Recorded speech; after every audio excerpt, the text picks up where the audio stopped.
I've been working as a night shift nurse for almost 6 years now. My name's Daniel, and I'm assigned to the surgical wing on the fourth floor. Night shifts are usually predictable. Monitors beeping, occasional patient calls, paperwork, nothing too dramatic. But that night changed how I look at empty rooms. It was just after 2 a.m. The hospital was quiet in that unsettling way it gets, where even small sounds feel amplified. I was doing routine rounds when I passed by room 417. That room was supposed to be empty. It had been cleared earlier that evening after a patient was discharged. I personally helped move the last of the equipment out. Lights off, bed stripped, empty.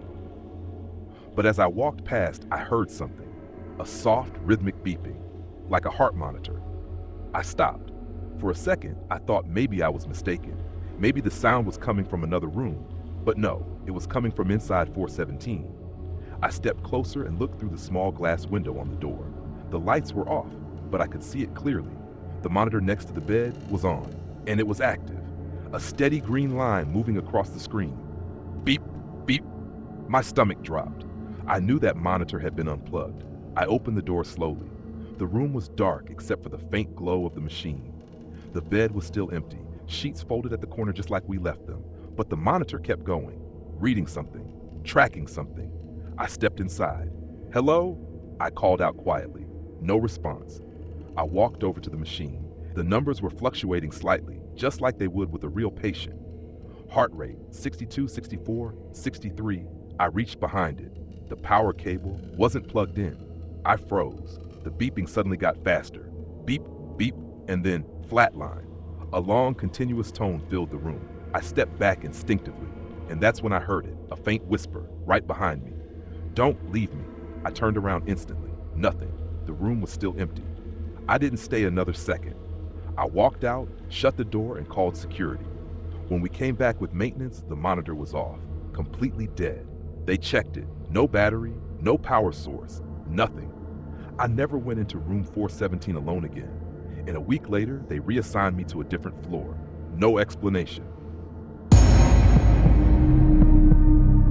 My name's Aisha. I'm a medical intern, and this happened during my rotation in an old government hospital.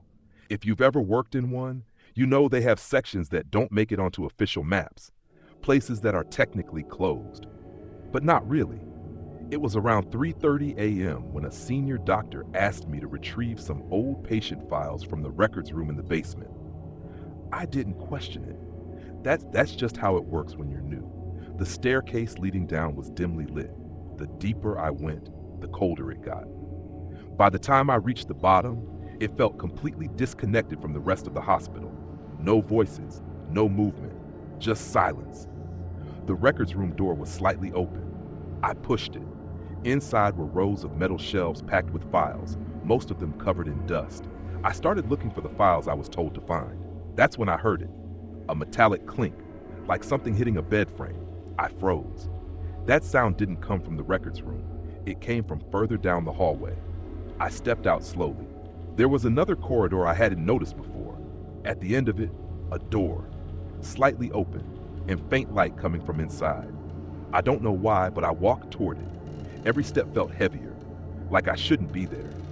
When I reached the door, I pushed it open just enough to look inside. It was a ward, old, abandoned, rusty hospital beds lined up against the walls. Some of them had restraints attached, and one of them was moving. The chains on the side were shaking slightly, like someone had just been there, or still was. I stepped inside without thinking. "Hello?" I called out. That's when I heard breathing, slow, uneven, coming from the far corner. I couldn't see clearly, but there was a figure sitting on one of the beds, completely still, facing away from me. I felt my chest tighten.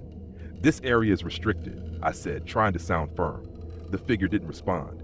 Instead, its head slowly tilted to the side, not turning fully, just enough that I could see part of its face. That's when I realized something was wrong. Its mouth was stretched unnaturally wide, like it was trying to smile, but couldn't stop. I stepped back, and then it spoke, in a voice that didn't match its body. "You're not supposed to see this." The lights flickered. For a split second, the entire room went dark. When they came back on, the bed was empty, the chains stopped moving, and the room was silent again. I ran. I didn't stop until I was back upstairs. When I told the senior doctor, he just stared at me for a few seconds. Then he said something I'll never forget. There is no ward in the basement. Later, I checked the hospital layout. Officially, there isn't.